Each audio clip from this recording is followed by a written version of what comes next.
আসসালামু আলাইকুম সবাই, কেমন আছেন সবাই? আলহামদুলিল্লাহ আমরা ভালো আছি।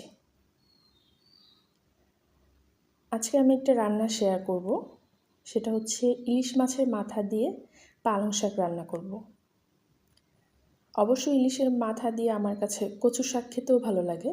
কচু বলতে যেটা সবুজ একটা কচু আছে, আমরা বলি অজাত কচু, এটা খেতেও ভীষণ ভালো লাগে। এগুলো খাওয়া অবশ্য আমি নতুন শিখেছি, আগে আমি ইলিশ মাছই খেতাম না, আর এগুলো সবজি তো আরও না। তো যাই হোক, আমার কাছে এখন টেস্ট চেঞ্জ হয়েছে যেটাকে বলে আর কি, এখন বেশ ভালো লাগে। এই রান্নাটা আমি আগে কখনোই করি নাই, আজকে ফার্স্ট টাইম রান্না করতেছি। চলুন আমার সাথে আপনারাও রান্না করুন। মায়ের কাছে শুনে নিয়ে আমি রান্না শুরু করে দিয়েছি। এখানে আমি মশলা কষাতে দিয়েছিলাম, এদিকে লবণই দিইনি, শেষ পর্যন্ত লবণ দিয়ে আবার একটু কষাচ্ছি।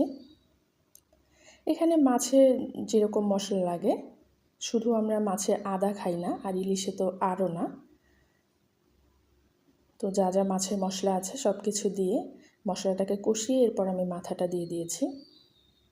অবশ্যই আপনারা আমার চেয়ে ভালো রান্না করেন, আমি একটু শেয়ার করছি এই আর কি।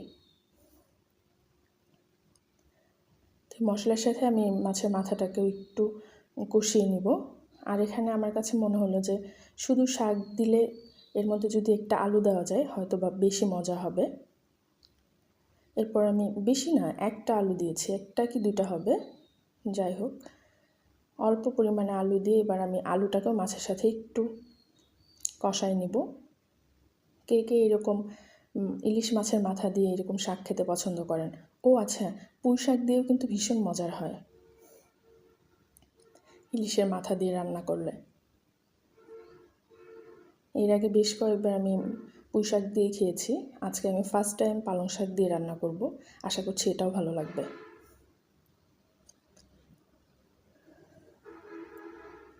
এরপর আমি একটু ঝোলের পানি অ্যাড করে দিয়েছি মাথাটা একটু নরম হওয়ার জন্য। এই তো হয়ে গেছে, এবার আমি শাকটাকে অ্যাড করে দিচ্ছি। শাকটা একটু বেশি ছিল তো, আর আমার প্যানটা একটু ছোটো, এই জন্য আমি দুইবার অ্যাড করেছি, একটু মজে গেলে আবার দিয়েছি। শাক অবশ্য একদমই কমে যাবে, এটা আমরা সবাই জানি, প্রথম দিকে যেরকম দেখা যায় ওরকম থাকে না।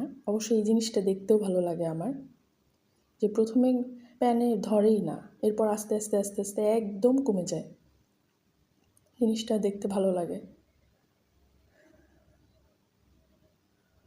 তবে এখানে পানি কিন্তু একটু বুঝে শুনে অ্যাড করতে হবে, হয়তো কোনো সময় পানি অ্যাড না করলেও চলে, কারণ শাক থেকে পর্যাপ্ত পরিমাণে পানি ওঠে। আর এই রান্নায় কিন্তু অতটা ঝোলও রাখতে হয় না, তাহলে মজা থাকে না, ঝোল খুবই হালকা পরিমাণে থাকে।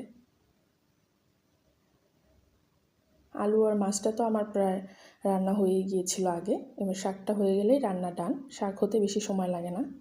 আর অতিরিক্ত রান্না করলে শাকের কালার নষ্ট হয়ে যায়,